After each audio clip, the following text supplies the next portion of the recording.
Bueno, buenos días. Como antes he dicho, vamos a empezar el curso y el primer ponente de la mañana es Martín Turrado Vidal, como he dicho antes, que es licenciado en Filosofía y Letras, la rama de Historia por la UNED y máster en Documentación. Se ha dedicado a investigar y a publicar desde 1981 todo lo relacionado con la historia de la policía española. Se ha especializado en el siglo XIX, aunque yo creo que está especializado en todos los siglos. Bueno. Ha dedicado mucho tiempo a la investigación en archivos y a ahondar en los inicios y documentos fundacionales de la policía. Sobre policía ha escrito muchísimos libros. Los últimos, yo les voy a contar solo los últimos. El último libro es El facsímil. Otro que se titula Los orígenes de la policía española, 2 siglos al servicio de la sociedad. La policía española, que es el libro que el año pasado presentamos, que escribió él. Y este año también tenemos hace poco otro que ha escrito, El porqué del Bicentenario. Esos son los 3 últimos que ha escrito últimamente. Pero bueno, tiene otros escritos esperando ya que se publiquen. Y lo que destacaría él es su altruismo para compartir toda la información que ha descubierto en sus investigaciones y ponerlas a disposición de todos los estudiosos de la materia y, por supuesto, a la Policía Nacional. Muchas gracias, Martín, y cuando quieras... No, bueno, pues yo creo que más importante de lo que yo diga es lo que diga él, así que puede empezar, Martín, con lo que quiera. Esto sí. Es que... Claro, estas son cosas que ahora mismo del directo hemos cambiado de sede, todos son nuevos y las cosas, pues este año, a ver, iremos viendo cómo vamos desempeñando las cosas. Sí, pero aquí no lo vemos. Hay que duplicar la pantalla. A ver. Este año espero que el curso también, Bueno. algunos alumnos han repetido, a lo mejor, pero pocos.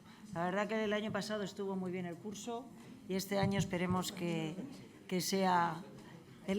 No, porque son distintos, no es el que suspende, son distintos. Entonces, y para el año que viene el tercero, bueno, va a ser mucho ya. Han puesto deberes. Sí. Nada más llegar. Pero bueno, es que Bueno, yo esperemos que quiero les guste. que puedo empezar Muchas a hablar. gracias. ¿Puedo empezar a hablar? ¿Sí funciona? Vale. Sí. Puedo empezar a hablar de... Pues, en primer lugar, agradecer tanto a la Fundación como a la Universidad el que cuenten conmigo para actos de este calibre, porque son actos muy importantes para dar a conocer nuestra historia.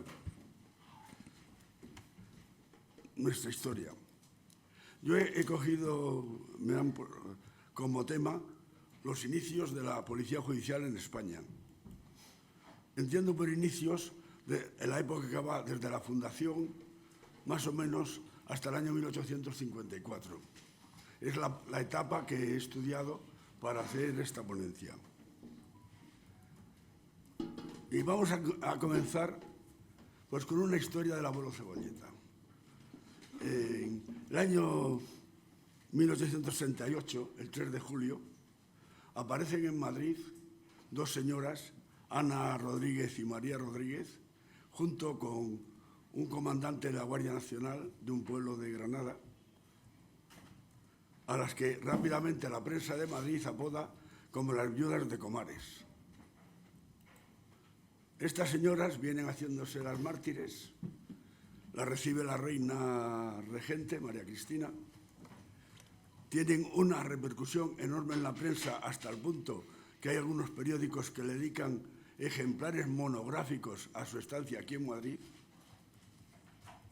Pero resulta que a los 12 días de estar en Madrid llega una orden de un juez de primera instancia de Málaga de búsqueda y captura y que se las pongan a su disposición. Esa orden va, lógicamente, al jefe político de Madrid, al gobernador civil, que es el que le encarga a la Ronda Especial de Seguridad que las busque y las detenga y las pongan a disposición del juez de primera instancia de Madrid. después de una búsqueda no muy larga, las detectan en unos pisos aquí en Madrid y las ponen a disposición del juez de Málaga. Este episodio es más rocambolesco porque resulta que estas señoras han venido a Madrid con un pasaporte para el interior que se había expedido para Valencia, con otra irregularidad más, y es que en el pasaporte figuraban las dos señoras a la vez cuando tenían que haber traído uno individual. Y si es verdad que habían ido a Valencia y no habían venido a Madrid directamente, no se explicaba los pueblos por donde habían pasado, no tenían los refrendos en los pasaportes. Todo eso, simplemente ese hecho, ya según la legislación de entonces, era un motivo de detención. Por lo cual, aquí la ronda de seguridad está actuando como policía judicial. Entonces esto nos lleva a hacernos una serie de preguntas. Porque ¿desde cuándo ejercía entonces la policía estas competencias de policía judicial? Y había ya en el año 38 una unidad especializada en esta materia, porque no se la encomendaron a los comisarios de barrio, ni a los comisarios de cuartel, ni a los celadores de barrio. Se la encargan a una ronda especial. ¿A qué tipo de delincuencia se tenía que enfrentar esta ronda? ¿Y con qué problemas? ¿Qué servicios prestaba? Tenemos así, como veis, estas preguntas nos hacen un resumen, el mejor resumen de lo que va a ser esta conferencia. Es responder a estas preguntas. ¿En qué fuente hemos bebido? Ya hemos hablado de las periodísticas, pero también las hay unas fuentes legales que son muy importantes, con disposiciones de todo rango. Hay archivos. El Archivo Histórico Nacional tiene una documentación buenísima sobre esto hasta el año 1865. Hay también algunos libros, como La historia de los zorrastrones, que está editado en 1822. La historia de los zorrastrones es como un ejemplo de delincuencia, aunque su mayoría es francesa, tiene algunos añadidos en España, pero aquí, por ejemplo, hay un caso de un timo de un pariente que yo lo leí una vez a los alumnos de Ávila y me dijeron que era un timo actual. O sea, se había cometido con los mismos parámetros que se están cometiendo todavía ahora en algún caso. Pero aquí hay dos libros muy interesantes, que uno es El arte de robar, de Luis de la Camándula, que es un sinónimo, un seudónimo de Felipe Monlau, Luis de Felipe Monlau, y tenemos también, un folleto de 46 páginas, interesantísimo, que es Los apuntes históricos, ladrones de Madrid, modo de distinguir los robos, en que nos da una tipología completa de la delincuencia de esta época. Yo llegué a este folleto a través de la Enciclopedia Moderna y por eso sé que el abogado que firma el folleto también es Felipe Monlau, el mismo autor de El arte de robar. ¿Por qué? Porque entre los colaboradores de la Enciclopedia Moderna está él, y es el autor de un artículo que se llama Los ladrones. Y dentro de eso, este es una separata de esa enciclopedia, que debió de publicarlo incluso antes de incluirlo en la Enciclopedia Moderna. Y luego está también lo de Madoc, Madrid, Audiencia y Provincia, donde da una serie de estadísticas, pero que al final no son muy homologables y se quedan un poco fuera del objeto de mi investigación. Vamos entonces con el primer punto, que es la policía judicial. Para empezar, tengo que empezar diciendo que la policía fue una gran innovación, seguramente la mayor que se produce en todo el siglo XIX en materia de seguridad pública. ¿Por qué? Porque rompió todos los esquemas anteriores en materia de seguridad. Ni la novísima recopilación ni la Constitución de 1812 contemplaban la posibilidad de que hubiera lugar para una policía de ámbito estatal y nacional.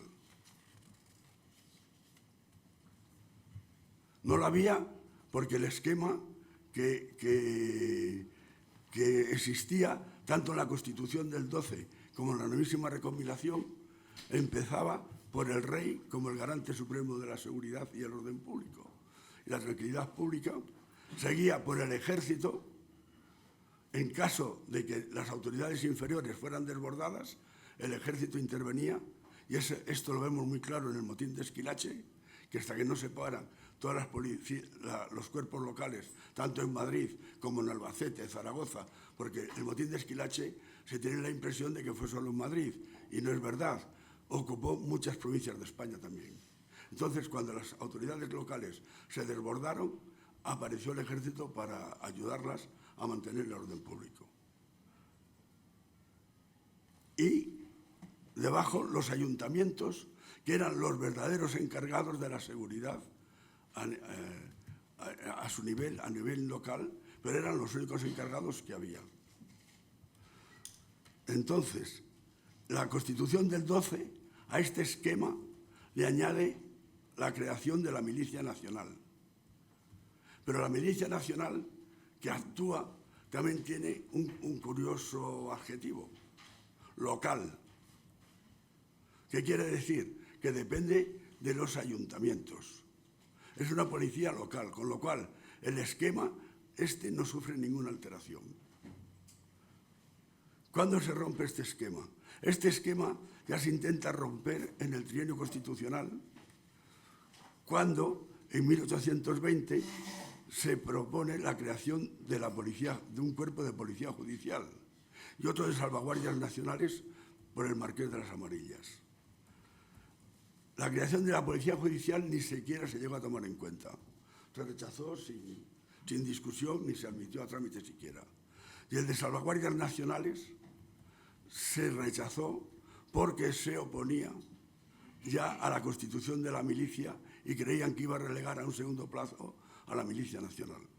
O sea, porque iba a romper un cuerpo estatal, rompería un cuerpo nacional. Pero, curiosamente, la policía recoge unas ideas que están sembradas en la Constitución del 12 y en este proyecto de policía judicial, de cuerpo de policía judicial del trienio. Y la recoge ¿por qué? Porque una muy importante es que separa dentro del proceso penal la parte de investigación y prevención de los delitos de la parte sancionadora y juzgadora. Con lo cual da margen a que haya una autoridad independiente que entienda en cada uno de esos dos casos. No es independiente del todo, como vamos a ver, porque aquí entran que al redactar los documentos fundacionales de la policía piensan que se van a producir una serie de conflictos, sobre todo con el Poder Judicial. Y entonces, ¿qué hace José Manuel de Arjona? Introduce dos nuevos artículos en la Real Cédula Fundacional.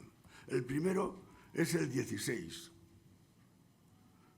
y que regula estas relaciones de una forma muy clara y da una característica fundamental de la policía, que va a ser la de ser una policía judicial.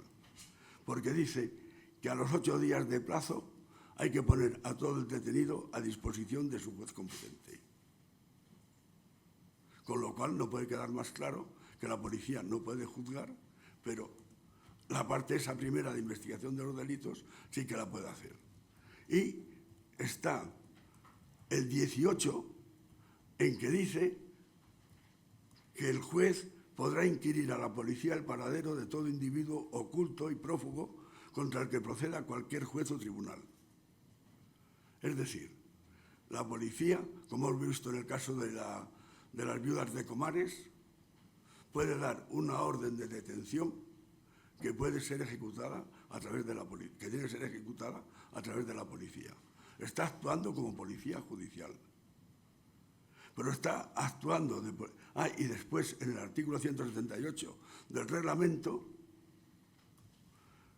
dice taxativamente que la policía, cuando conozca algún delito, tiene que entregar sin ninguna dificultad a los reos a la autoridad competente.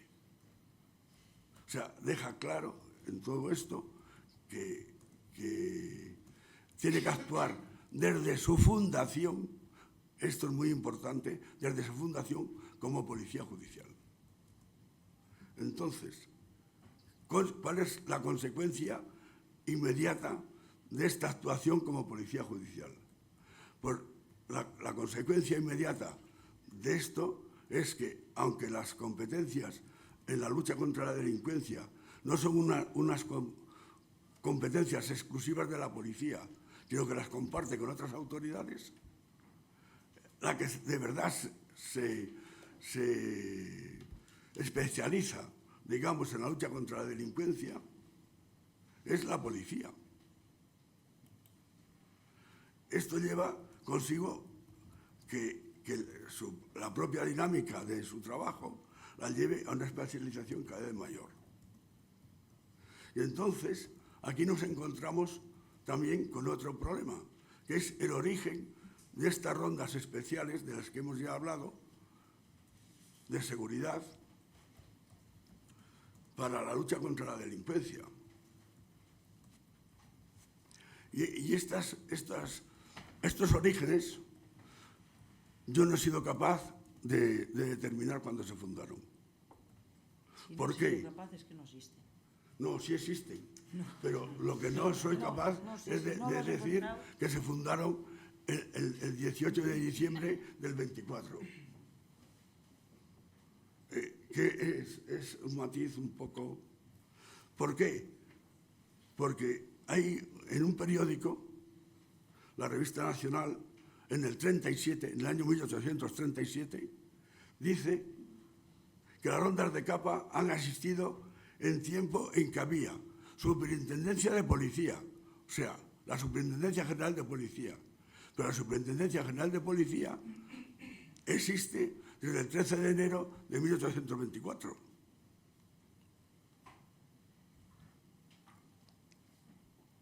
Dice, cuando hubo su delegación especial de policía.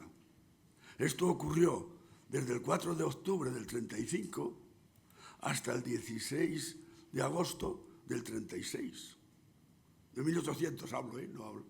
Estamos hablando del siglo XIX, no nos vayamos al Perdón, al les 20. voy a aclarar una cosa. Es que el año pasado yo le regañé, porque digo, nos hablas de los años y no nos dice 1800 o 1900, porque él lo da por supuesto. Y entonces ahora, por eso les aclara. Esa es la aclaración. Sí. Pero cuando había comisarías y celadores. ¿Cuándo hay comisarías y celadores? Pues desde el año 36 hasta el año 44. O sea, y él escribe, esto está escrito en el año 1867, en marzo. Pero es que Francisco García Chico, que fue el jefe de esta ronda hasta 1852, desde su fundación, en 1868, a raíz del episodio de las viudas de Comares, tiene que defenderse y se defiende en un periódico. ¿Y qué dice García Chico? Que él ha servido con todos los gobiernos, comenzando por los de Fernando VII y terminando por el de Calatrava, que es el que le escribe en 1838, o sea, un año después. Y nos dice otra cosa que es muy interesante también en esta defensa suya. Pues nos viene a decir que el gobierno se acordaba de esta ronda especial cuando tronaba, es decir, como Santa Bárbara, de Santa Bárbara cuando trena, cuando la delincuencia sobre todo la común, pasaba unos ciertos límites tolerables, entonces ponían en marcha la ronda. ¿Y qué pasaba? Que durante estos años tuvo una vida intermitente. Porque, por ejemplo, sabemos que hay una regulación de esta ronda del 10 de enero del 34, pero es una instrucción que dirige el subdelegado de Policía de Madrid a los comisarios de cuartel para que las pongan en marcha con motivo de los bailes de máscaras. Pero lo que sucede es que terminan los bailes de máscaras del carnaval de ese año y la ronda sigue funcionando. Porque no cesan a García Chico como jefe de esta ronda hasta diciembre del 35. O sea, está funcionando año y pico. Pero es que al poco tiempo, ya en el 36, vuelve a estar García Chico al frente de esta ronda. Y por eso digo que este primer periodo es un poco complicado de historiar, porque va apareciendo y desapareciendo según cómo se necesitaba. ¿Cómo funcionaban? Pues funcionaban diciendo que los celadores que formaban parte de ella tenían que ir con su bastón como distintivo. Pero, para darse a conocer, claro, tenían que llevar un farol encendido por la noche. Y habría rondines secretos de 3 o 4 individuos para que detectaran las anomalías que hubiera por la ciudad y avisaran a la ronda para que fueran a solucionarlas. Pero claro, esta ronda, como que hemos dicho que existió durante ese año y pico, fue una regulación ya nueva o puso en marcha otras que ya existían antes. Porque en el texto de esa instrucción eso no queda claro. Porque puede ser, porque luego en 1868 se nombra jefe político de Madrid a Juan Lasaña, y Juan Lasaña el año anterior había sido agredido por 3 malhechores que le habían robado casi hasta la ropa. Y entonces este era diputado en Cortes y quitó a García Chico de jefe de la ronda y puso a otro. Pero dice que funda en la ronda. Evidentemente, él no funda la ronda, el único que cambia es de jefe de la ronda. Entonces, por todos estos problemas, habría que estudiarlos un poco más despacio y ver cómo fue realmente esta historia hasta 1852, en que la cambian el nombre por el de Comisionado Especial de Vigilancia. Pero de ella, lo cierto es que se llegó a escribir que fue el terror de rateros y ladrones. Cuando hablemos más adelante de la tipología de la delincuencia, veremos quiénes eran los rateros y los ladrones, con un poco más de detenimiento. Pero actuó también en disturbios pequeños de orden público, como peleas, las riñas y las pedreas. Sabéis que en Madrid había un tema de pedreas que normalmente eran en las ventas del Espíritu Santo, junto a la plaza de toros de las ventas, en que se peleaban pandillas de muchachos que a veces había heridos de gravedad. Y entonces, eso fueron una lacra que duraron mucho tiempo y donde tuvo que intervenir la policía de continuo.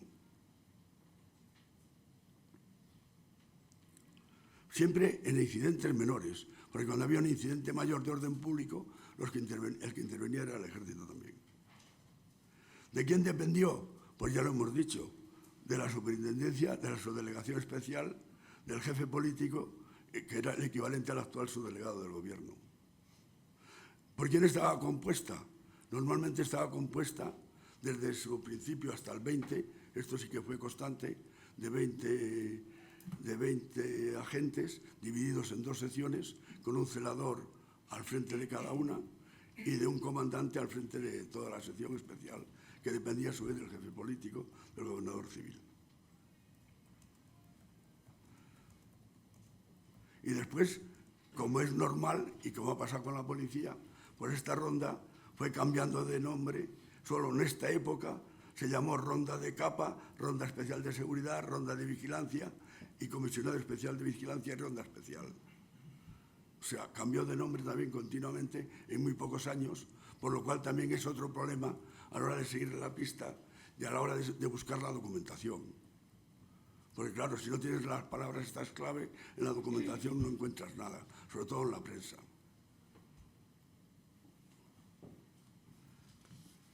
Bueno, pues ahora pasamos a la segunda parte.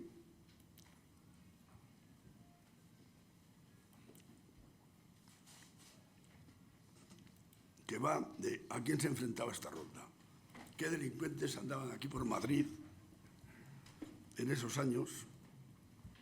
Y la primera que tenemos que hablar es de la delincuencia terrorista, de la que no se habla en ninguna parte de la historia de España, ni yo he visto reflejada este tema en ninguna parte. Es que en España se envían, durante el siglo XIX, las primeras cartas bomba por grupos organizados. Y aquí en este caso fueron liberales en el exilio, sobre todo en Gibraltar y el entorno de los liberales de Gibraltar. La primera carta bomba, se manda en 1829 al general Leguía de La Coruña. Dicen que por un farmacéutico de Vigo, pero yo lo dudo, porque al general Leguía le llega la carta a través del Correo de Andalucía. Entonces, el general Leguía sufre unas lesiones muy graves en una mano, hasta el punto que se le ve en las fotos con un gancho, y heridas en el vientre, sufre un accidente bastante aparatoso. Pero luego, ya en 1831, el primero que recibe la carta bomba en la policía es el delegado José María Malvar de Jerez de la Frontera. Pero ese ya no sufre ningún daño. A continuación, el mes de julio, se recibe, la primera carta la recibe Fernando VII, que no, claro, no la llegó ni a abrir.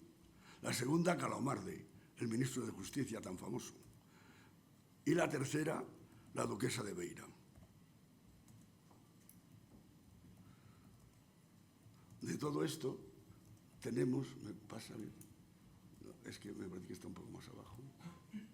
Mira, ahí lo tenemos. Estos le llamaban pliegos fulminantes. Estos son los restos de esas cartas bomba que se conservan todavía en el Archivo Histórico Nacional. Esta en concreto es, con más detalle, es la que se le mandó a Calomarde. Y como consecuencia de ella salió herido bastante. También su secretario, Francisco Martínez, salió con bastantes heridas. Pero de esto, como digo, nadie dice una palabra. ¿Por qué? Porque fueron liberales asaltados, que luego hablaremos de ellos también, porque le dan nombre a un grupo de delincuentes que las envían. Ahora, el tema de Jerez de la Frontera fue un poco más grave, porque 10 días antes habían asesinado al subdelegado de policía de Cádiz. Otro grupo de encapuchados, cuando salía del trabajo, lo atacaron por la espalda y lo asesinaron cuando iba camino de su casa. Y a continuación recibe la carta bomba el subdelegado de Jerez. Luego pasamos a la delincuencia común, que a lo mejor es más divertida. La delincuencia común tiene unas características muy generales, como las tiene todavía en la actualidad. ¿Por qué? Porque si se atiende al espacio en que se cometen los delitos, aquí hay dos espacios muy claramente delimitados. Por una parte es los ladrones de campo y por otra parte están los urbanos. Si atendemos a su organización, aquí tenemos de tres clases. Los solitarios, los que se asocian solo ocasionalmente para cometer un solo delito o más, y los que ya están organizados. Dice el autor Felipe Monlau, que los solitarios suelen delinquir unos por miseria y otros por vanidad. Los de miseria, lógicamente, la pobreza en España entonces era extremadamente grande y entonces eran los que robaban para remediar sus necesidades de comer, básicamente. Y los que robaban por vanidad, dice que eran aquellos que mantenían un nivel de vida superior al que le podían hacer por su dinero, y entonces robaban para suplir lo que les faltaba para mantener ese estatus. En cuanto a los organizados, pues es como los actuales también, básicamente. O sea, había una distribución del trabajo, porque había un jefe, un planista, un santero, los que ejecutaban el delito y los cómplices. Hacían siempre un estudio previo del delito que iban a cometer, sopesando ventajas y los inconvenientes, pero sobre todo los posibles beneficios o perjuicios que se podían derivar de la operación. Y también las formas de eludir la acción de la justicia. Entre los cómplices había dos muy especiales, que eran las urracas, los tapiñas y pantallas. Las urracas eran criadas de servicio a las que camelaban de alguna manera y después hacían de santeras en realidad, porque eran las que les decían cómo estaba distribuido el piso, cuánta gente solía haber en el piso y dónde estaban las cosas que podían robar. Estas corrían grave peligro a veces, porque como vamos a decir un poco más adelante, se ocupaban de no dejar rastro y muchas veces terminaban asesinadas. Los tapiñas y los pantallas, ¿quiénes eran? Tapiñas y pantallas eran gente de pueblos lejanos a Madrid que decían y juraban y perjuraban ante quien fuera, y eran personas honradas, que habían visto al fulanito que estaba acusado del delito de andar por aquel pueblo. Entonces, como veremos más abajo, uno de los problemas que había es que para condenar a alguien hacían falta 2 testigos. Y claro, si estos tenían una coartada así, no había testimonio que prevaleciera. ¿Cuál era la escuela para entrar en una organización? La cárcel.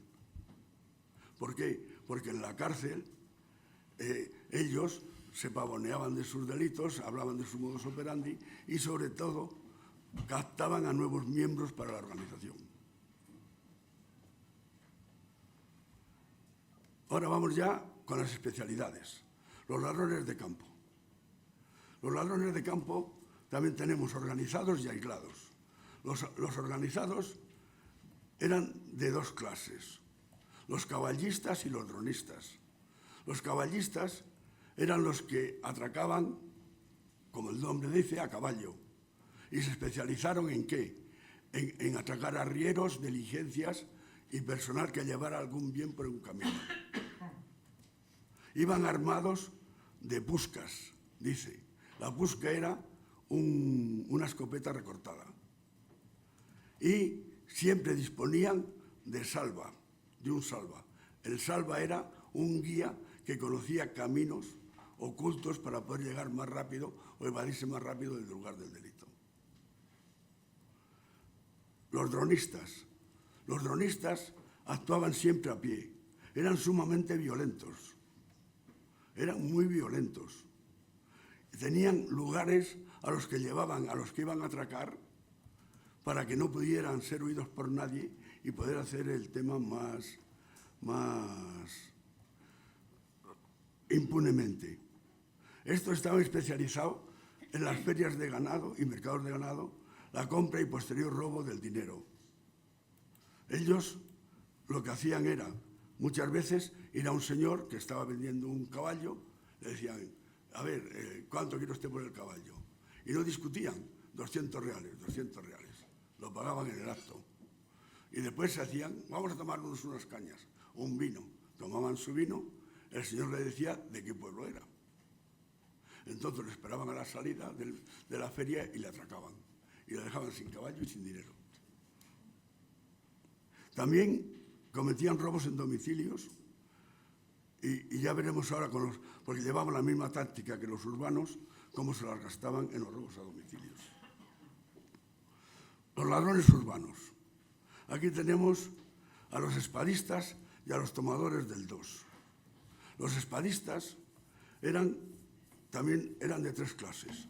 Los topistas, los del tope, pues todos estos usaban también llaves falsas, pero el topista no utilizaba santero, iba siempre a la aventura, utilizaban normalmente navaja y palanqueta.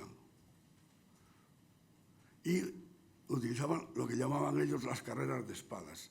Las carreras de espadas era como un hierro fino donde tenían puestas las muescas y acomodaban la longitud de los pestillos de cada puntal eso de la puerta, que sobresale. Pues lo acomodaban a eso hasta que lograban dar con el verdadero.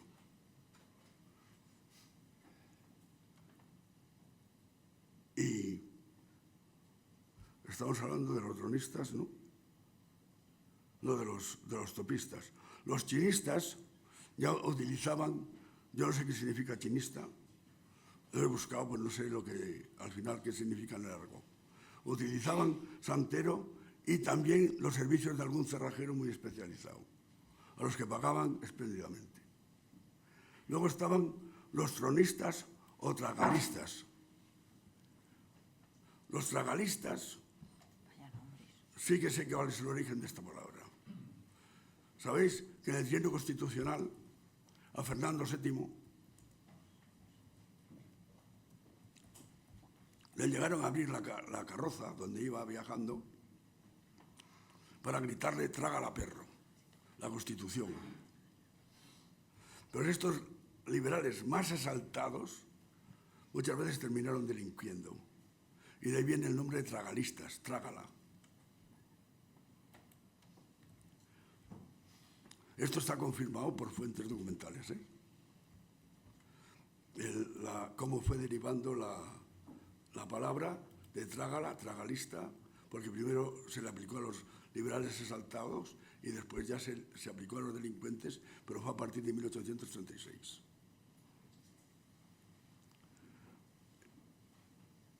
Estos se valían siempre de urracas.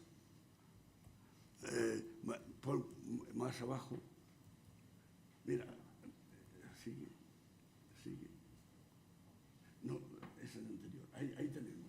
Ahí tenemos un atraco en un domicilio por estos grupos de delincuentes armados. Como veis, ahí en un primer lugar, es muy oscura la foto, pero se ve tumbada una mujer encima de una almohada. Es la modista de la reina, modista Sermín. El atraco en su domicilio lo están cometiendo la panda de Luis Candelas, que es ese vestido elegante que está al principio. Y detrás tenemos a otro compinche suyo y a otros detrás que llevan a todos los sirvientes y a todo el personal que había entonces en la casa a una habitación para atarles y amordazarles. Y les amordazaban con un pañuelo plagado de nudos, que lo metían en la boca y le apretaban para que no pudieran pedir auxilio ni dar voces. Porque aquí estos delitos normalmente tenían pena de muerte, pero la pena de muerte les libró un invento, el cloroformo. ¿Por qué? Porque ya no tenían que utilizar tanta violencia, simplemente le aplicaban cloroformo, se quedaban dormidos, ellos robaban y después se iban. Mientras que de la otra forma terminaban todos en el garrote vil. Y dentro de esta panda de violentos hubo otra más violento, que eran los vándalos. Básicamente estaba mandada por Mariano Balseiro, uno del grupo también de Luis Candelas, y estos se dedicaban a secuestrar niños. Lo que pasa es que fracasaron. El secuestro más famoso de esta época fue, que a lo mejor alguno ha oído hablar de él, es los secuestros de los hijos de Manuel Gabeira, que se los sacaron de las escuelas pías y los llevaron al Trincadero de las Pedrizas. Allí se los dejaron a un pastor que los cuidara y fueron rescatados por una compañía de salvaguardas reales. Los tomadores del 2 eran los no violentos, o los rateros, eran los no violentos. Aquí tenemos en primer lugar la forma más extendida, que eran los mecheros o mecheras. De eso no tengo que explicaros nada. Simplemente que aquí se puso de moda dos formas de hacer este delito. El abrazo, un tío llega al piso, sale el dueño, le da un abrazo muy grande diciéndole que son amigos, que hace tiempo que no se ven, y aprovecha para robarle todo lo que puede. Y el segundo es el registro de la teta, que también sabéis lo que es. El registro de la teta es cuando la mechera, en este caso, se lleva a un incauto a un sitio apartado y allí le esperan los compinches para desvalijarlo. Esto también se pone en marcha ahora por esta temporada. Luego están los del gancho, que estos se dedicaban a robar ropa con un gancho de tipo anzuelo que tiraban y bajaban la ropa de los tendederos. Luego estaban los descuideros, los de la moneda falsa, los trileros ya estaban actuando también. Y había 4 escuelas de delincuencia. Yo solo he tenido cosas de la madrileña y de la valenciana tengo 4 líneas, que es la siguiente, y luego la sevillana y la castellana.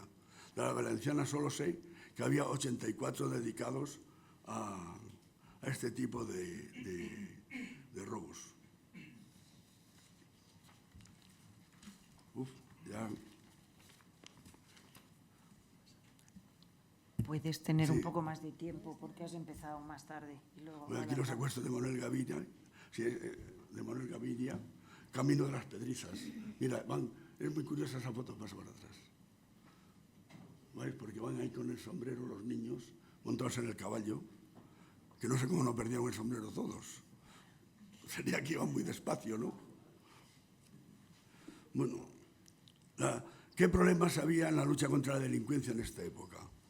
Pues fundamentalmente había 2 y un tercero que afectaba al tema de la seguridad en los caminos. Pero realmente es que era todo el sistema el que estaba viciado. Desde la imposición de las penas, al cumplimiento de las penas y a los documentos, sobre todo de identificación.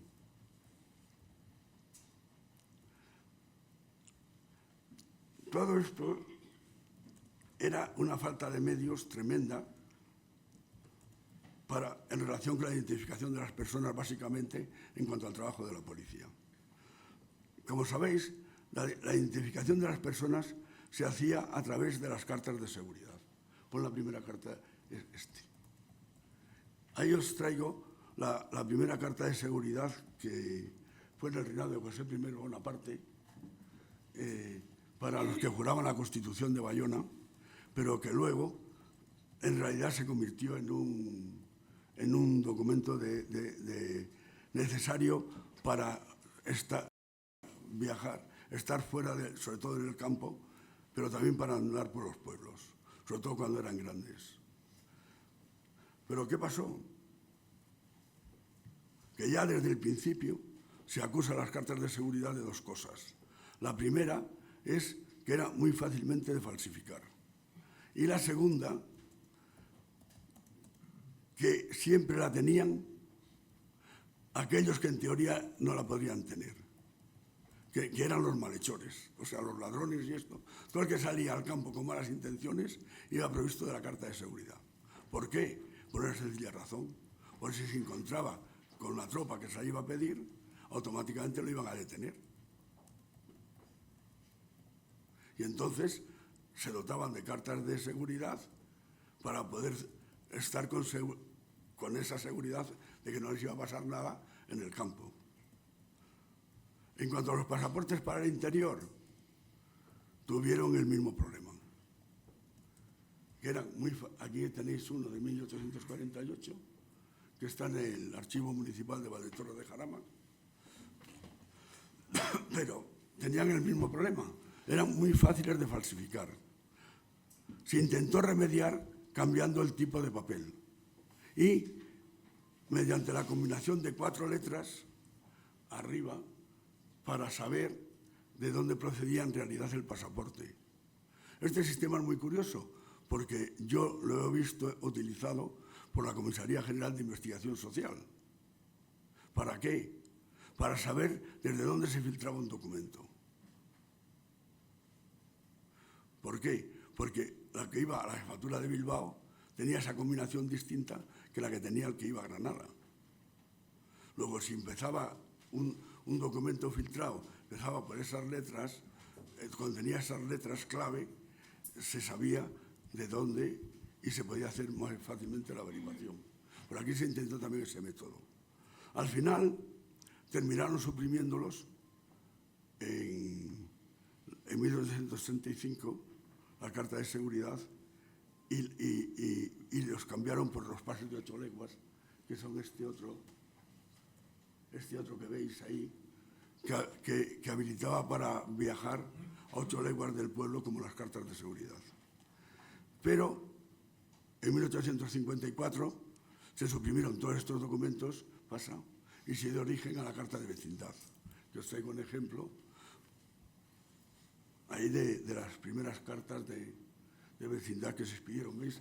Tenían forma de talón, se ponían las señas, se ponían una serie de datos, pero se rompía una parte que pone vigilancia pública para allá, se rompía y era el que se entregaba al que la tenía que llevar.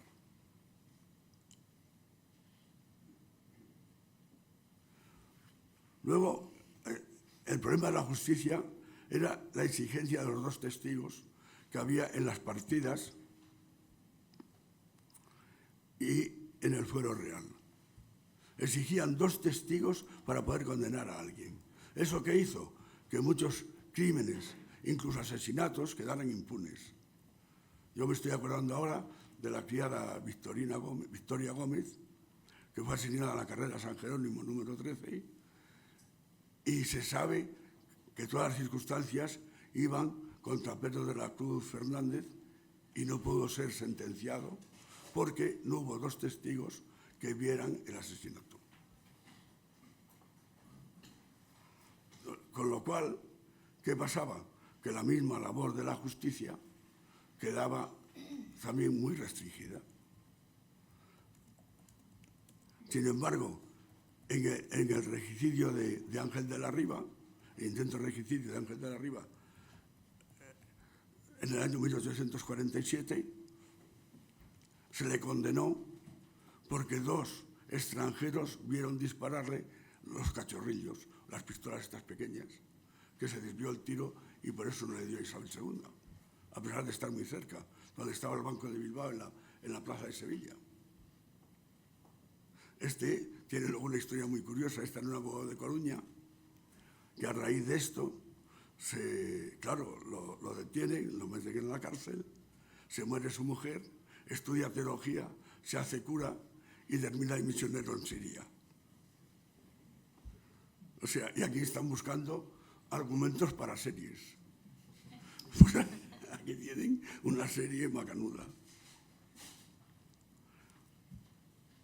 En cuanto a la inseguridad de los caminos, pues tenemos que los caminos están infestados de rateros y asesinos, sobre todo en las carreteras más frecuentadas. Hemos hablado de los trincaderos, donde llevan a la gente para hacerlo con más impunidad, y teníamos otro problema, y es que el ejército nunca colaboró de buena gana en la custodia de los caminos, hasta el punto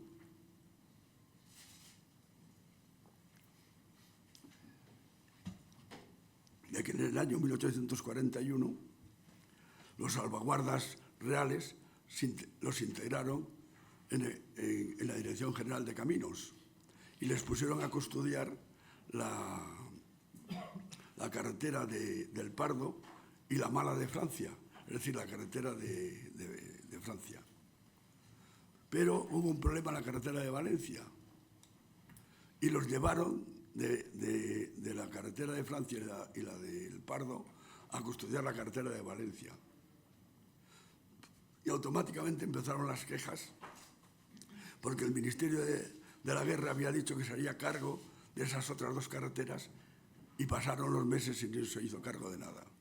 Y al final la inseguridad que había en la carretera de Valencia se trasladó a la de Francia y a la del Pardo. Por eso se llegó a pedir, con mucha insistencia ya en esta época, un cuerpo especial para seguridad en los caminos. Lo que pasa es que nunca se llegó a aprobar.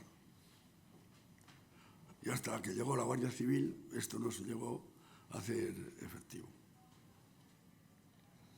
En cuanto a los servicios, hay algunas estadísticas por ahí, pero que ahora, una vez que sabemos cuáles eran los tipos de delincuencia que había y todo esto, ahora ya las podemos leer con una cierta seguridad, ¿no? Porque si a mí una dice que han detenido a 2 individuos por rateros en abril del 44, yo sé que se refieren a gente no violenta. Si dice otra por cómplices de robos, me tenían que especificar un poco más. Si era un horraca, si era un santero o quién era quien habían detenido en este concepto. Hablan de 3 rateros con el cuerpo del delito. ¿Qué pasa? Que lo han detenido infraganti, acabando de cometer el robo, porque lleva todo encima. Otro por robo, 7 por ladrones. Ladrones ya sabemos que son violentos. Se refieren a los dronistas, caballistas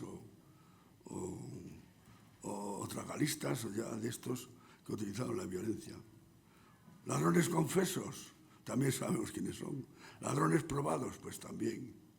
Y ladrones de sal, además por haber asesinado al comandante del resguardo, pues también sabemos lo que ha pasado ahí. Dice, y tenemos pendientes de resolución, dice esa estadística, 12 casos de robo ejecutados en esta capital. O sea, que tenían pendientes todavía casos sin resolver y que estaban pendientes de resolver. Pero había robos que se habían resuelto de una forma casi fulminante. Y os puedo poner el ejemplo de 1845, un juez de primera instancia sale con una panda de amigos, eran 10 o 12, a cazar en las cercanías de Boadilla.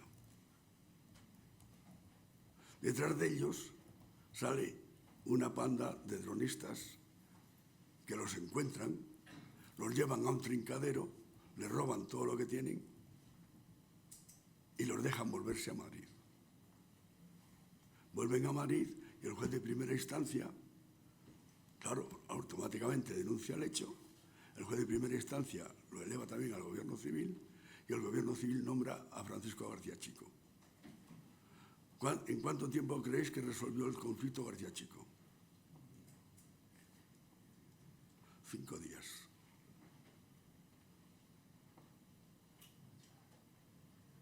¿Por qué? Porque él tenía sus confidentes y tenían un arma del que no he hablado, que es el de la policía secreta. O sea, la policía secreta no es ninguna policía. Es mentira que hubiera una institución que se llamara policía secreta. La policía secreta fueron los fondos reservados.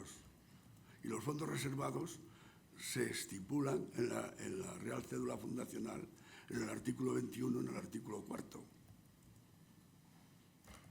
Y se destinan no solo, como hablan algunos tontos de baba, de que se dedicaban a luchar contra delitos políticos, contra los liberales.